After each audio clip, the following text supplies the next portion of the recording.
Dinner is just a few moments away from us, but we have another speaker right now. And our next speaker, ladies and gentlemen, is someone we all aspire to be like in the broadcasting industry. Advocate Robin Sewlal is a chairperson of Radiocracy. It comprises radio, democracy, and development. He's an advisor, consultant, editor, strategist, and trainer for various entities. Ladies and gentlemen, here's something very special lined up for you this evening. So please join me in welcoming Advocate Robin Sewlal.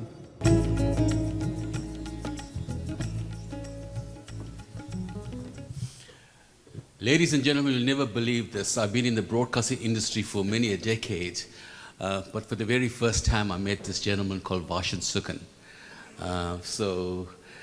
I'm only joking. And it's not because he's here I'm going to say this.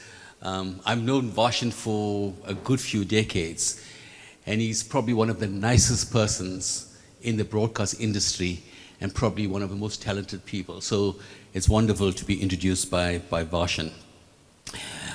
I stand here and you wonder why I'm here talking about radio and democracy and development and a book that I'm about to publish. But I must firstly say thank you to the South African Hindu Dharma Sabha for being so supportive over the years. When I first spoke to Mr. Ram Maharaj a couple of years ago, and I talked to him about this book, and I said to him, this book is about every South African. In other words, every South African who's relied on radio for information, for entertainment, as well as for education, and by the same token, gave back to radio. In other words, it's because of you who made radio such a powerful medium in this country. And so let me explain. Radio in South Africa turns 100 on the 18th of December this year, okay? And about a year ago, I invited listeners throughout South Africa to write in with their stories. And these are listeners, and listeners from all walks of life, right across the country. And I was fortunate to get support from most of my friends in the media industry, both print and electronic. And as I stand here, I'm proud to say I've got 100 contributions from people around South Africa for the book that will be launched very, very shortly.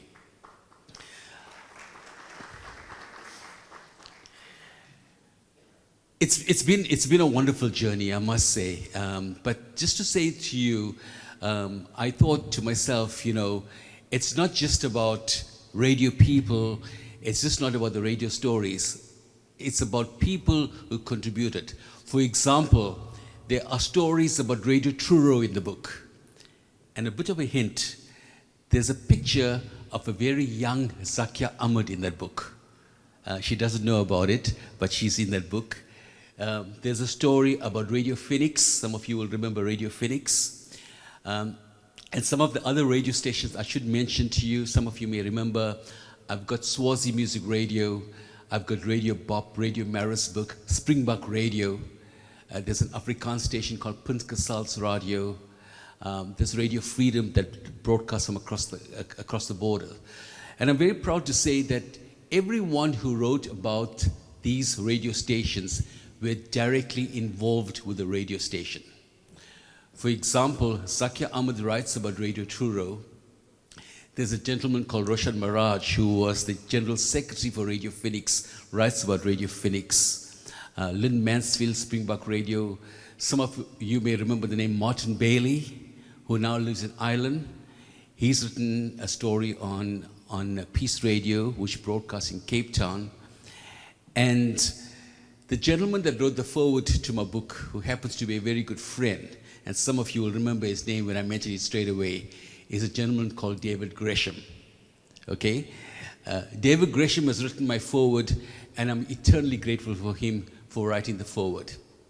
So apart from the 100 stories and these 12 radio stations, there's 100 stories, or should I say 100 facts about radio from 1923. Some of you may remember the advert, Sunny Skies, Rugby, Chevrolet, you'll know that, Old Spice. So I've got the punchlines of the old radio adverts in the book as well. I've also got This Day in History, as in the 18th of December. I've got songs about radio in the book. And also what I've done, I've taken organizations that turn 100 this year. For example, the Women Legal Practitioners turn 100 this year, and I've got a story about them. I've got a story about Langa Township in Cape Town, as well as Kingsmead Cricket, which is 100. But many of you will remember Baker's Biscuits, okay? I'm not being paid to say this, okay? But the gentleman that pioneered Baker's Biscuits in South Africa is a gentleman called Mr. Leonard Bowman, who lives in Pinetown and who turned 100 this year. I've got a story about him in the book as well.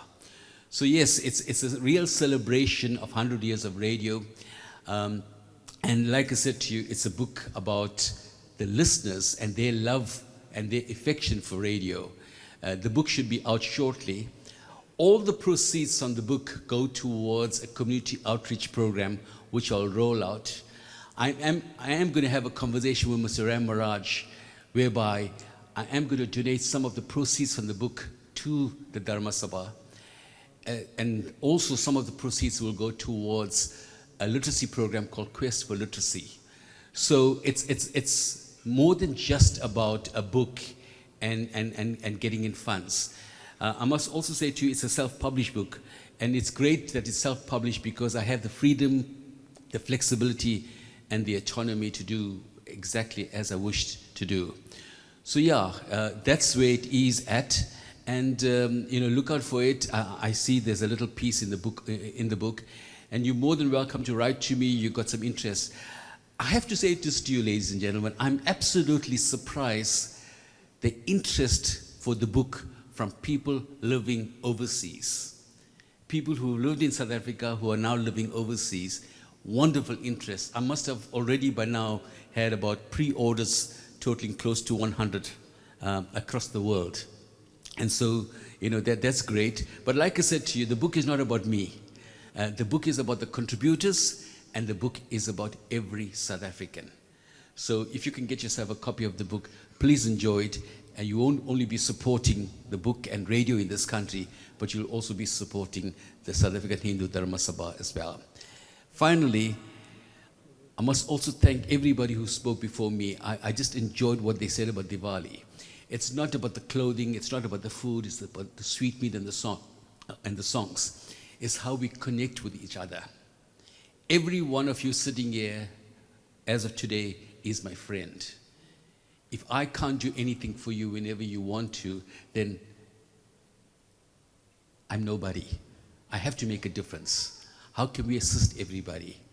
And that's whereby life revolves around. We need to be important to everybody, not only in terms of need, but always being there when we are needed, but also when we are not needed, just a helping hand. And when I had a chat to Mr. Ram Maharaj during the COVID period, he explained to me how important radio was to help listeners to understand the language and to get comfort as well as to actually make themselves comfortable at their home and also to pray at home using radio. So thank you, everybody, and enjoy Diwali. Have a safe one, and hopefully I'll see you in a not too distant future. Thank you very much.